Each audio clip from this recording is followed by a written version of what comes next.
大家好，今集講下澳車北上同外地勞工，邊個對經濟傷害大啲？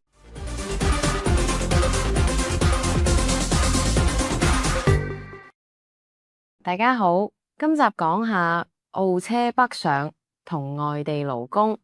邊個對經濟傷害大啲？開始之前，麻煩大家幫手去 YouTube 訂閱我嘅頻道，感謝。自從澳車北上開放以嚟，唔少居民抱怨配額太少，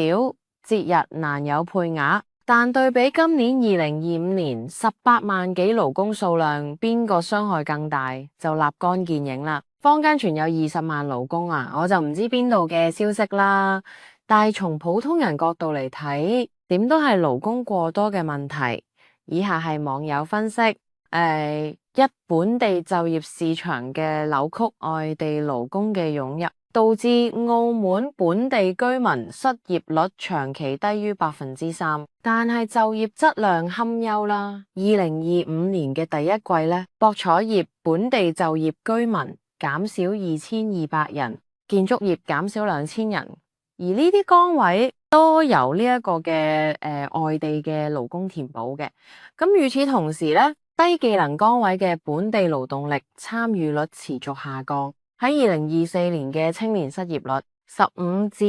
24歲達12.7%，部分年輕人因為不願從事低薪工作而選擇躺平。好以呢個工資水平嘅內卷化啦，儘管澳門呢就政府㗎將最低工資標準從6656澳門元提升至7072澳門元，但係實際工資增長緩慢啦。2024年第三季呢，製造業平均薪酬下跌1.2%，而外地勞工佔比超過70%嘅建築業薪酬僅微漲0.7%。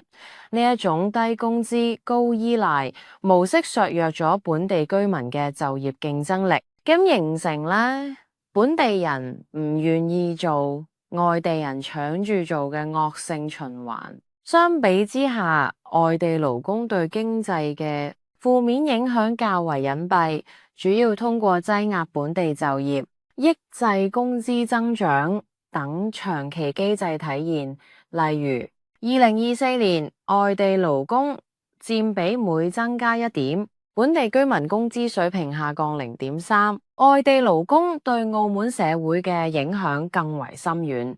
2024年澳門本地居民同外地勞工嘅衝突事件同比增加23點，主要集中喺公共資源分配、文化差異等領域，而澳車北上引發嘅社會矛盾相對有限。當下應該考慮有冇濫用人才為藉口，廉價剝削工人薪酬，係要提高本地居民薪酬同福利，先可以俾經濟走回正軌。仲要發展其他嘅產業，而唔係紙上談兵。例如我十分睇好嘅影視，都可以有好多延伸嘅，比如影片製作可以幫助美食廣告宣傳，當中又有化妝、演員、燈光、劇本、道具、修圖、特效、3D 建模等職位。咁然後呢，就係金融業啦，之前呢，就話搞證券市場，咁然後呢，就冇下文啦。同埋而家大熱門半導體行業有冇機會同英偉達合作下呢？馬斯克回收火箭推進器就係利用圖形計算，成功以筷子方式回收火箭發射器，大大降低發射火箭成本，以及又可以利用圖形計算手術中壞細胞，大大降低人手出錯及誤判。最後就係機器人可以發展自動倉儲、智能配送等，提升物流效率同埋服務質量。長期過度依賴外地勞工，會導致本地勞動力市場嘅一啲問題被掩蓋，不利於澳門從根本上解決勞動力結構唔合理、部分行業吸引力不足等嘅問題，亦都會削弱本地居民喺度